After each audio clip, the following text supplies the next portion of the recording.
하마스 무기의 10%는 이란산이고 그리고 10%는 북한산도 있었다. 그리고 나머지는 이제 가자 지구에서 제조된 것으로 판단된다라고 이제 이스라엘 당국이 밝혔습니다.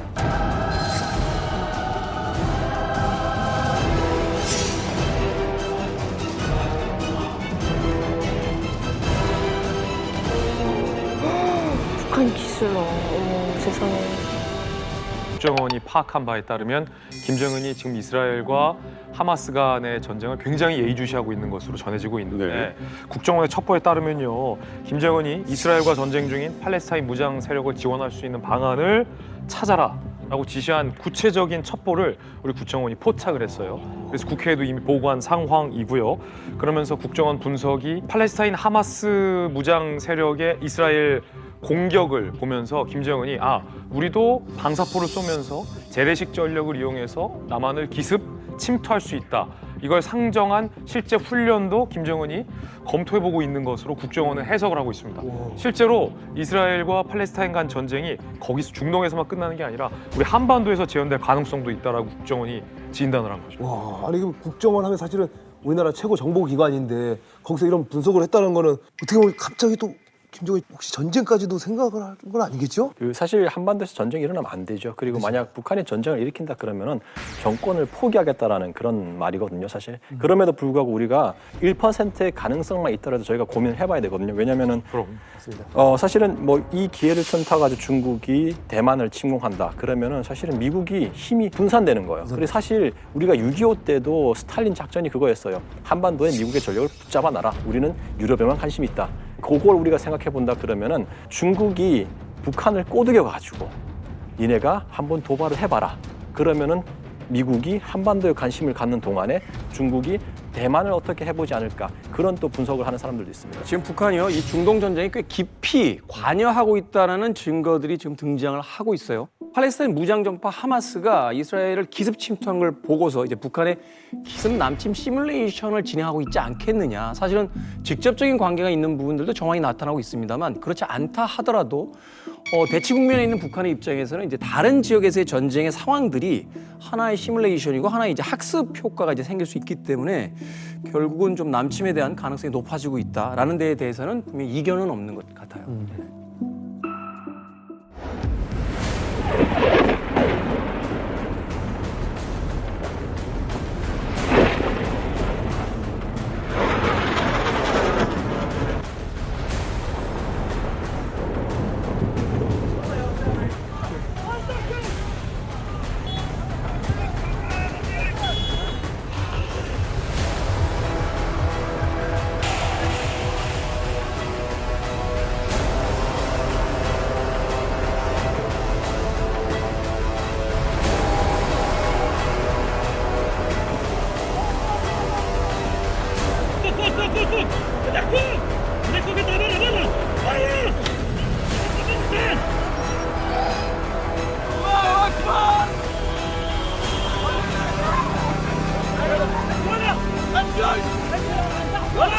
אזרחי ישראל, אנחנו במלחמה, לא במבצע, לא בסבבים, במלחמה.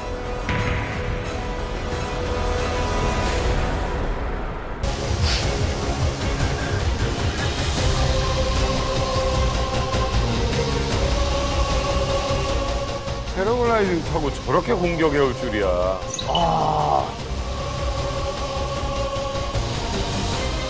이게 지금 북한 훈련 모습이에요. 청와대를 모의로 만들어 놓고 똑같아요.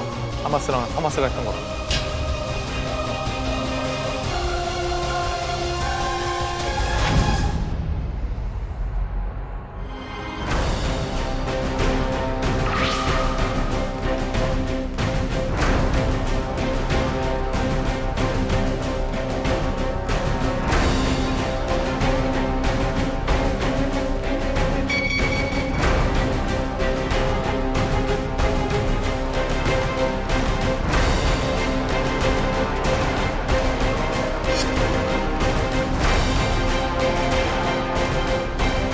비슷하네. 진짜 비슷해요.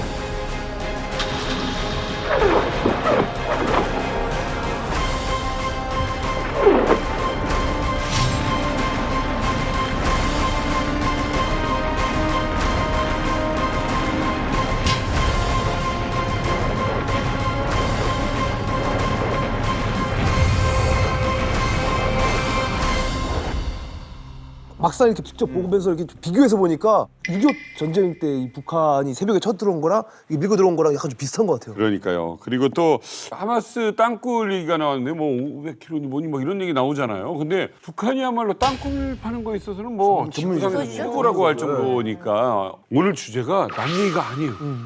남 얘기가 아닙니다. 많은 사람들이 이제 하마스의 지금 이스라엘 공격을 북한의 위협과 비교를 하시는데 이게 단순 비교 대상이 아니에요. 우리가 훨씬 더 위험합니다.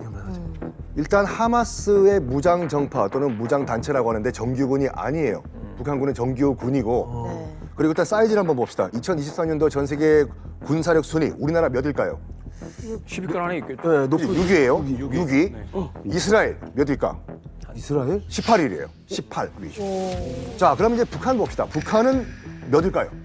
북한 한 굉장히 셀 것 같은데? 15, 아니요. 핵이 있으니까. 12. 아, 핵을 핵이 빼고 재래식 무기만 봤을 때는 34위예요.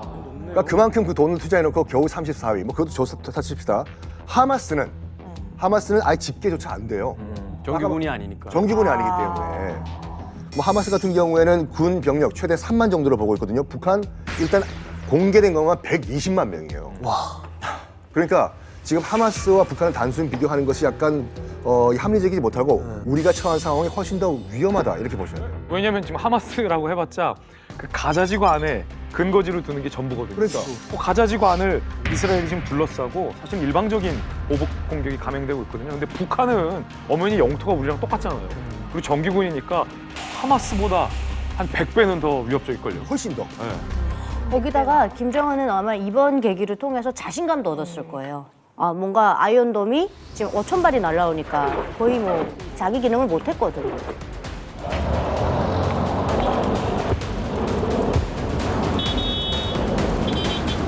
근데 북한은 5천 발 쏘지 않습니다. 이거보다 아마 2배 이상은 쏠 거예요. 지금 최전방 지역에 나와 있는 것만 해도 엄청나거든요. 그럼 그렇게 때려부었을 때 과연 우리가 그걸 막아낼 수 있을까? 굉장히 좀 심각한 상황이죠. 중동 지역 또 이 군사에 관련된 최고의 전문가를 모셨습니다. 실제 폭탄이 떨어지는 중동을 직접 다녀오신 분입니다. 강철 부대 마스터죠. 최영재 씨 모셨습니다. 반갑습니다.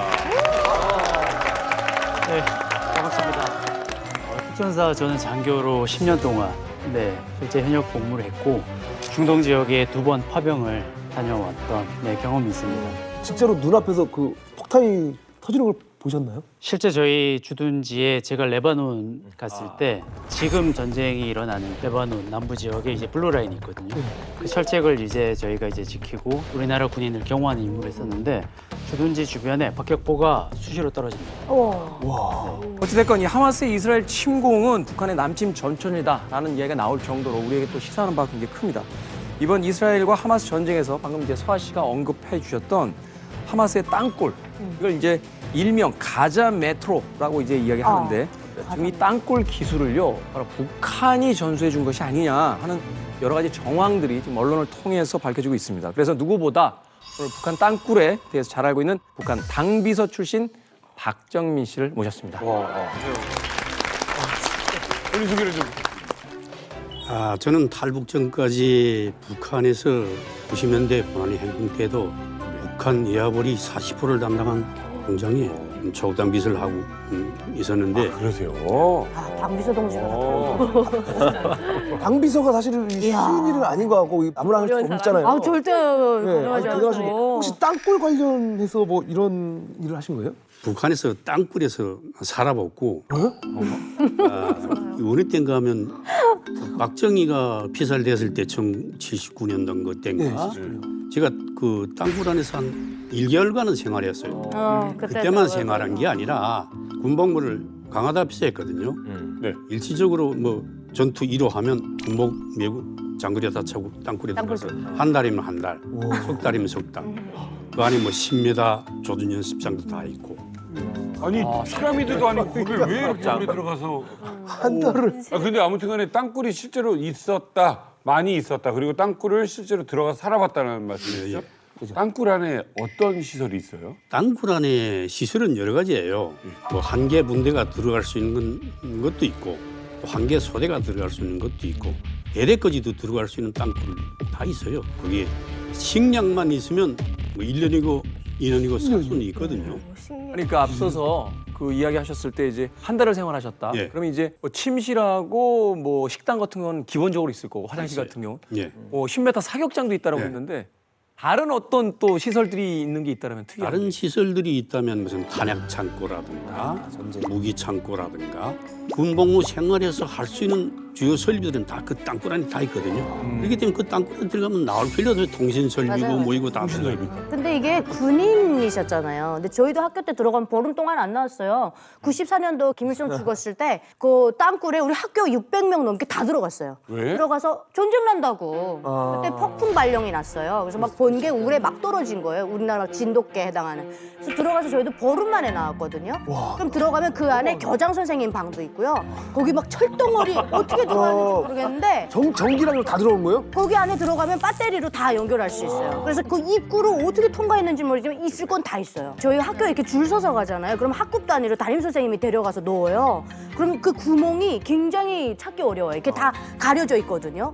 그 포도넝쿨 같은 거로. 그렇지. 근데 탁 열면 그게 이제 넓어져요. 지하 도시 점점. 같은 거지, 지하 네. 도시. 입구는 작아도 들어가면서 다 넓어져요. 봐봐. 사실 북한의 땅굴의 역사를 올라가면 6.25 때부터 있었어요. 왜냐면 6.25 때 북한이 제공권을 다 유엔군에게 뺏겼잖아요. 그러다 보니까 그럼에도 불구하고 탄약이나 포탄을 생산을 해야 되는 거예요. 그래서 했던 게 뭐냐면 그 당시에 자강도 강계 쪽으로 강계 땅굴. 북한의 이제 군사시설이 다 걸로 가가지고 거기서 땅굴 속에서 탄약을 생산했던 거예요. 그리고 지금 북한의 군사시설을 보면은 아까 이제 윤아 씨도 이야기했지만 자강도에 있는 모든 군수공장은 다 지하 갱도화돼 맞아요. 있어요. 그래서 그 안에 들어가서 뭐 식수 생활, 특히 거기 들어가면은 공기 정화가 제일 중요하거든요. 그렇지. 땅굴의 핵심은 공기 정화인데 공기 정화도 다 돼 있고요. 그리고 식수도 거기 지하수가 있어가지고 우물처럼 우물에서 떠먹듯이 물도 다 해결이 됩니다. 지하철도 전 세계에서 가장 깊게 들어가 그렇죠. 있는 게 북한 지하철이라고 평양시는 뭐 학생들이 지하철에다 대피를 하는 거예요. 그래서 뭐 북한에서 큰 대회를 연다 하면은 평양 주민들이 그 지하철에 대피 훈련을 엄청 많이 해요.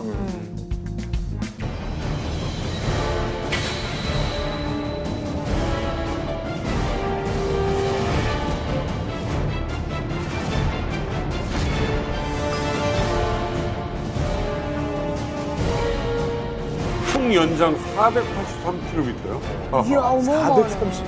부산, 480. 서울에서 부산까지. 네, 서울에서 부산까지.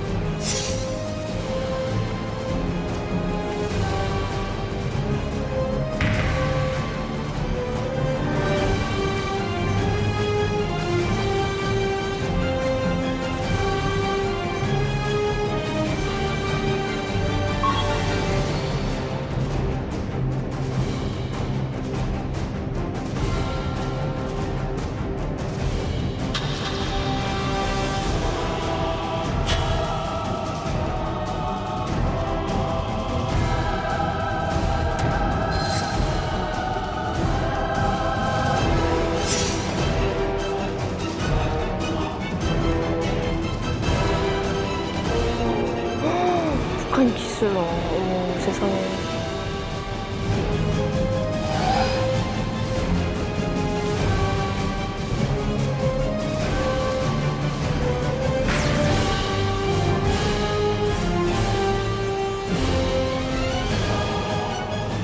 아니 서울 지하철의 1.5배라고 하는데 그 길이가 정말 어마어마한 것 같습니다. 총 연장 길이가 483km라면 우리 한남동에서 이렇게 부산 갈 때 430km 뭐 이렇게 써 있을 것 같은데 어마어마한 길이에요. 그 최소 길이라고 해요. 최소요? 매체에서 1000km까지 될 수 있다고 이렇게 생각하고 있는데 왜냐하면 가자 내부에만 있는 게 아니라 가자 밖으로 사실 그동안 봉쇄 속에서도 가자에 물품이 들어가는 게 터널이었어요. 땅굴이었어요. 밀수. 최근에 이집트가 막았어요. 거기를 밀수했고. 그래서 그는 국경을 넘는 터널이었습니다.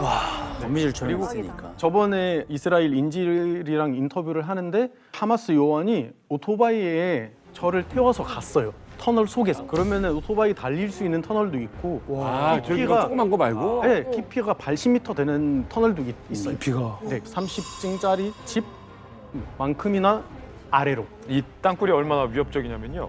이스라엘과 미국의 최첨단 군사 위성이 지상 위에서 만약에 우리 마스터가 신문을 보고 있으면 최영재 마스터가 어떤 신문을 보고 있는지 그 글자까지 캐치할 정도로 위성 기술이 발달돼 있어요. 근데 아직도 땅 밑에 있는 땅굴은 탐지를 못합니다. 근데 하마스가 이번에 파놓은 땅굴을 보고 전 깜짝 놀랐던 게 북한이 우리나라에 파놓은 땅굴이 총 4개예요. 1, 2, 3, 4. 근데 놀랍게도 북한이 파놓은 땅굴의 스타일이 지금 이 하마스의 땅굴과 굉장히 유사해요. 문제는 우리 군도 북한이 파놓은 땅굴을 다 인지하지 못하고 있고요.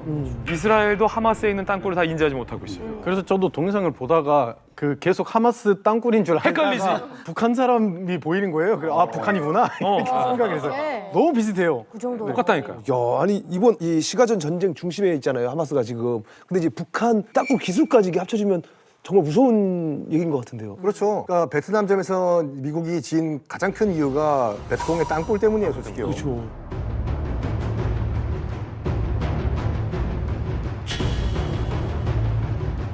그걸 알았겠죠, 하마스도. 네. 그래가지고 지금 벌어지고 있는 가자 지구에 대한 그 침공이 첫 번째 대규모 침공이 아니었어요. 가자 지구 전투라고 총 4차 전투가 있었는데 제3차 가자 전쟁은 정말 전면전이었습니다. 도저히 못 견뎠던 거예요, 이스라엘이. 이 하마스 너희들 박살을 내겠다 해서 진짜로 전면전으로 치고 들어가요.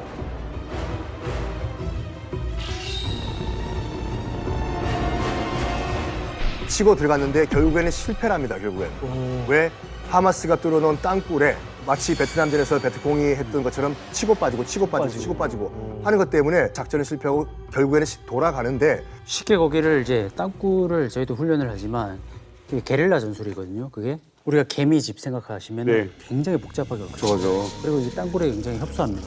협소한데 내가 이게 적군의 지역이라고 생각하면 전투요원이 누가 들어가겠어요. 사실 들어가면은 여기서 조준 사격을 할 수도 있고 그리고 부비 트랩이 있을 수도 있고 제한된 상황에서 전투를 벌이고 일단 총성이 안에 그 좁은 데서 사격을 하게 되면 엄청 큽니다. 굉장합니다. 그러면 이게 거의 고막이 나갈 수도 있어요. 그런 이제 공포 심리가 있는 상태니까 이스라엘 군도 입구나 아니면 주요 통로를 막는 정도의 군사 활동밖에 못 하는 거죠. 베트남전하고 양상이 똑같은 게요. 그 구찌 터널도 사실은 수직으로 내려다 바로 수평으로 이어지는데 이 폭이 좁아서 미군들은 들어갈 수가 없었고 또 들어가라고 해도 안 들어갔겠죠. 그래서 사실은 정글에서 발견을 해도 수류탄 하나 까서 그 입구 하나 막는 것밖에는 방법이 없었다는 거예요. 근데 그 입구 자체가 정글의 전체에 걸쳐서 있었기 때문에 사실은 그 땅굴에 타격을 줄 수 없었고 그 안에서 뭐 식당, 침실, 교육장 다 그 지하에 있는데 하나의 거대한 도시거든요.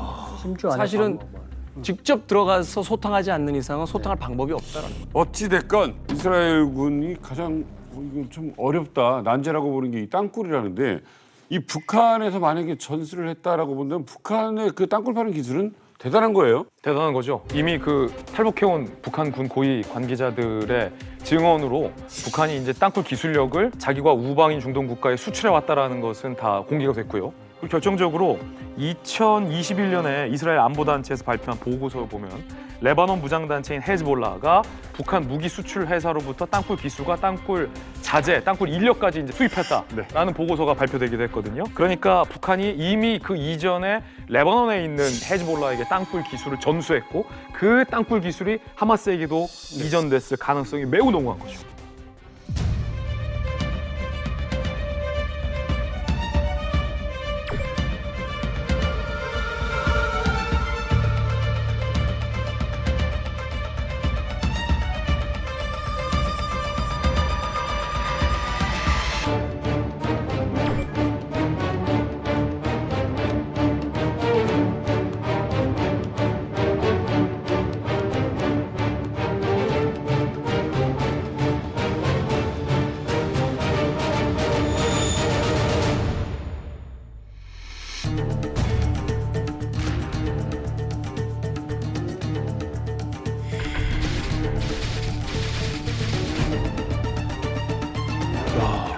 북한 땅굴과 하마스 땅굴이 굉장히 비슷해요. 양쪽의 땅굴을 봤는데 공통점은 두 땅굴 모두 다 마치 모모 같다로 정리될 수 있을 것 같아요.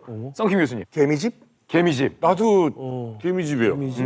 맞습니다. 보면 개미집. 다 맞는 말씀인데 더 정확하게 공통점은 미로 같다는 거예요. 미로. 들어가면 못 나올 것 같아요. 그렇죠. 그럼 여기서 궁금증은 제가 우리 박정민 선생님께 꼭 여쭤보고 싶었는데 왜 이렇게 미로같이 이렇게 설계해 놓은 거예요, 북한은? 애초에? 미로처럼 하지 않으면 1차 타격에서 전면적으로 다 타격을 받거든요. 땅굴을 깊이 40m다 50m 이렇게 파고 들어가다가 무조건 북한은 90도로 꺾어요. 1차 타격으로부터 방어하기 위해서. 폭탄이 터지면은 압력이 가거든요. 압력이 가는데 이게 일렬이면 여기 다절맥이잖아요. 전면이 꺾어주면 여기서 이렇게 쿵 하고 옆으로 퍼지면서 하니까. 안충이 되고 여기 벽으로 막아주면은 완벽하게 방어할 수 있다는 거죠. 그렇게 하고 그 두 번째로는 하마스 땅굴이 폭이 매우 좁아요. 제가 그 영상을 보니까 북한에서는 그 갱도 제일 좁은 게 90이거든요. 그렇기 때문에 우리가 북한에서는 90갱도라고 그래요. 그죠? 제가 이번에 영상을 보니까 아, 저게 북한에서 무조건 전술을 해줬겠다. 제가 그런 걸 느끼고 세 번째로는 땅굴이 하마스 지역 내에 있는 모든 각종 군수물자, 보급물자 이런 것들을 들어갈 수 있는 넓은 건설해 놓은 걸 봤을 때 이 땅굴이 그 역시 이제 북한과의 어떤 공통점이죠. 예. 긴 거는 어느 정도까지 보셨어요? 제가 긴 거는 한 4km 정도까지는 봤어요. 4kg요? 4kg요? 10리길이에요. 그걸 뚫어했다고요? 그리고 더 중요한 건 땅굴을 팔 때 저희 토사가 나오거든요. 그렇지. 근데 그 토사를 안에서 빼내야 되는데 북한 같은 경우에는 그 토사를 어떻게 하냐면요. 새끼굴을 파가지고 거기다 토사를 넣으면서 앞으로 전진하는 거예요. 그러다 보니까 옆으로 넣고. 그렇죠. 그러다 보니까 위성에서 봤을 때 알 수가 없는 거예요. 토사가 아예 안 쌓이는 거죠. 자강도는 그 산이 이렇게 있으면 그 산 안에 아예 기름 벙커가 있어요. 전쟁이 일단 유사시 터졌을 때 5년 동안 쓸 기름을 다 저장해놨다고 했어요. 그러니까 자강도는 전체가 그냥 다 땅굴지대인데 실제로 저는 탄피 찍어내는 소년병으로도 그 밑에 들어가 있어서 그 안엔 거대한 지하 세계예요. 그 안에는 만약에 유사시에 전기가 나가면 쓸 수 있는 배터리까지 다 들어와 있어요. 군사용의 이제 땅굴만 이야기했는데 사실은 김일성 별장, 김정일 별장, 김정은 별장은 별장에서 밑으로 탈출할 수 있는 통로가 밑으로 어마어마해요. 그렇죠. 네, 그래서 유사시에 예를 들어서 김정은이가 뭐 어디 별장으로 갔다 그러면은 저희가 뭐 한미 당국의 레이더에 걸려서 포격을 한다 그러면 이미 김정은 밑으로 들어가서 이미 갔어요. 말만 개미집이 아닌 것 같아요. 진짜 개미처럼 파는 것 같아요. 그럴 것 같아요. 정말 시간을 시간을 갖고 우리가 모르는 사이에 조금씩 파다 보면 이렇게 가자 메트로가 생길 것 같아요.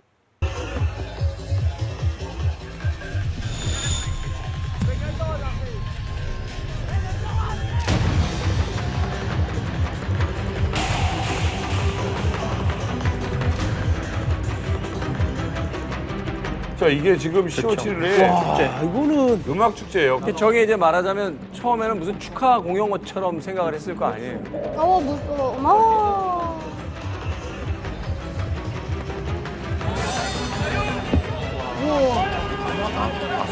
이제 총기를 쏘는 상황이에요.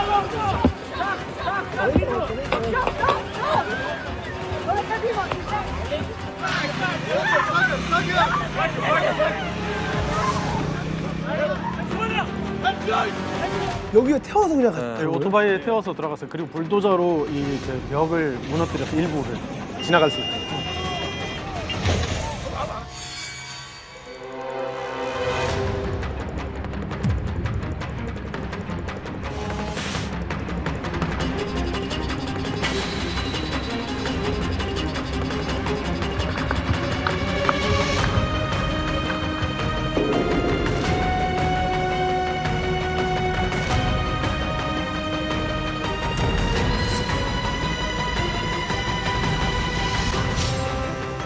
발국 낙하산을 타고 날새 마냥 소리 없이 눈 깜빡할 사이에 침투하여 격적 해당들을 모조리 사살한 전투원들은 심판대에 꾸루앉힐 악당들을 생포하고 연기처럼 사라지었습니다.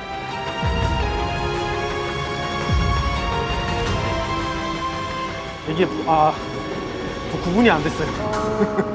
헷갈린다 진짜.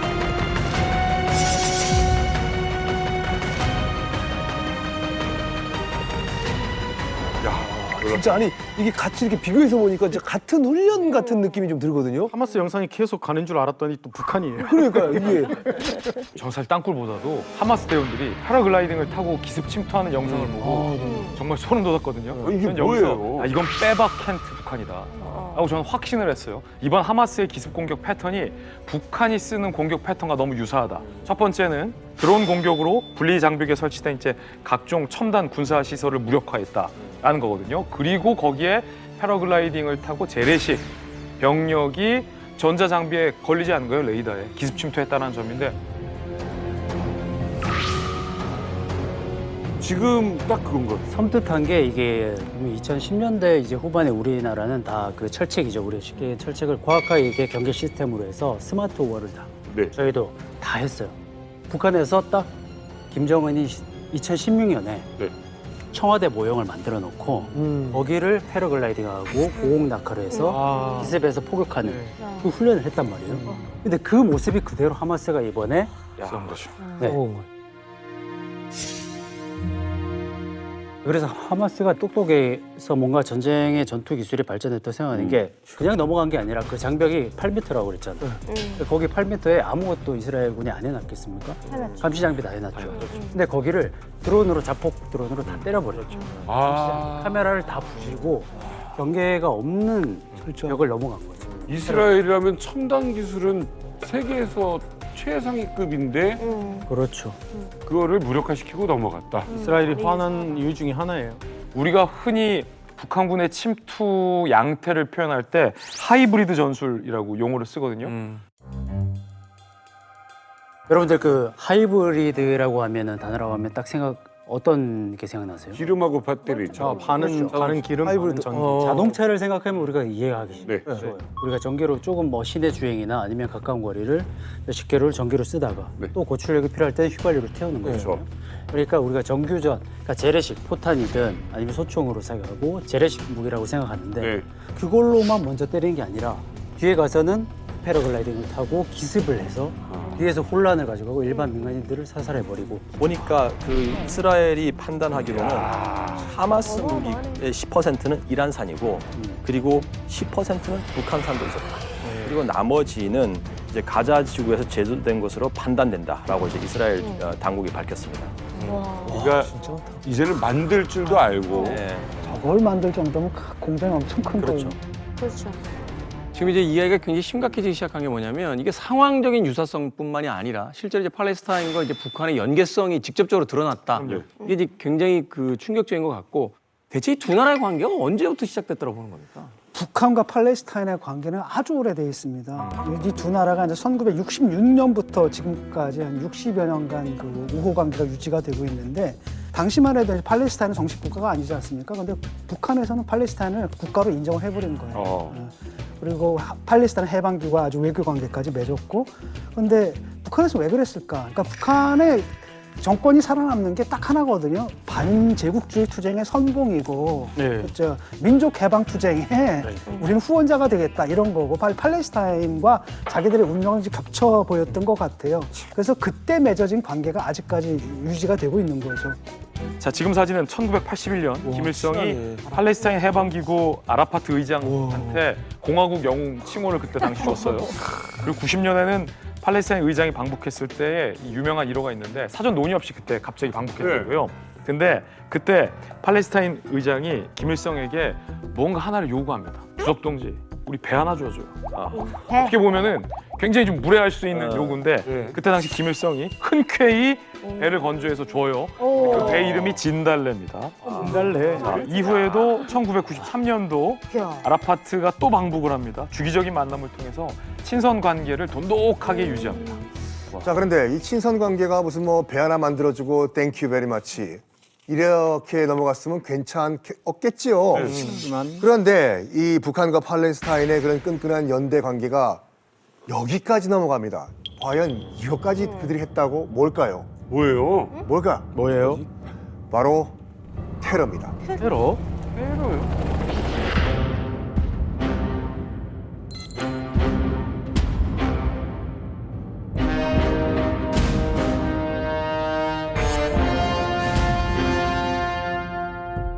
아시안 게임 때 86년도 아시안 게임 직전이었죠.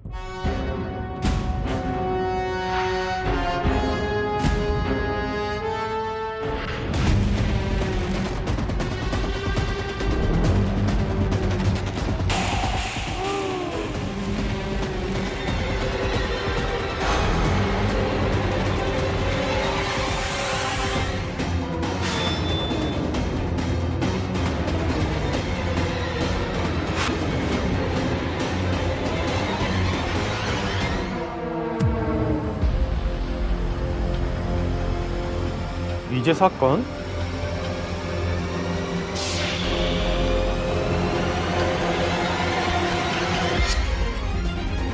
에? 아부인가?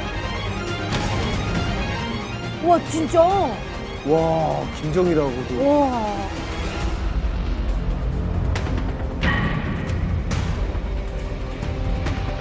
아니 근데 할아버지랑 이 아버지에 이어서 김정은도 팔레스타인이랑 좀 사이가 좋은 건지 신기한 사진을 이제 봤는데 레바논에서 이제 반미 시위를 했을 때 김정은하고 푸틴 사진을 이렇게 들고 나왔더라고요. 네, 너무 신기했어요. 여기 보시면 뭔가요? 팔레스타인 여기 보시면 뭔가요? 팔레스타인 이 반미 시위에 아들의 저거네. 푸틴하고 팔레스타인을 연대하는 시위예요. 그러니까 반미 시위 때. 여기서 미국이 중동에 그만 간섭하라 이 뜻인데 가자에 연대하는 시위로 봐도 돼요. 여기서 가자 사람들이 김정은을 좋아한다는 게 아니라 어차피 김정은이라는 사람은 미국이 싫어하는 인물이니까 우리가 약간 적이 싫어하는 사람의 사진 들고 다니는 같은 적이다. 네, 같은 적에서 만난 친구. 적의 적은 내 친구다는 거지. 지금 레바논에서 단순히 이제 가자를 응원하는 연대 시위로 볼 수도 있는데 사실 레바논에는 많은 팔레스타인 국민들이 이미 살고 있습니다. 레바논에 있는 그 하마스 지도자가 레바논 통신하고 인터뷰를 했어요. 그러면서 북한은 오랫동안 우리의 동맹국이다. 그래서 함께 작전을 짜고 있고 북한의 무기도 우리가 반입됐다라고 밝혔거든요. 근데 사실은 이 중동 문제를 연구하는 많은 중동 전문가들은 오랜 시간부터 이 북한이 팔레스타인 무장 기구를 불법적으로 후원해왔다라는 연구를 계속 발표해왔거든요.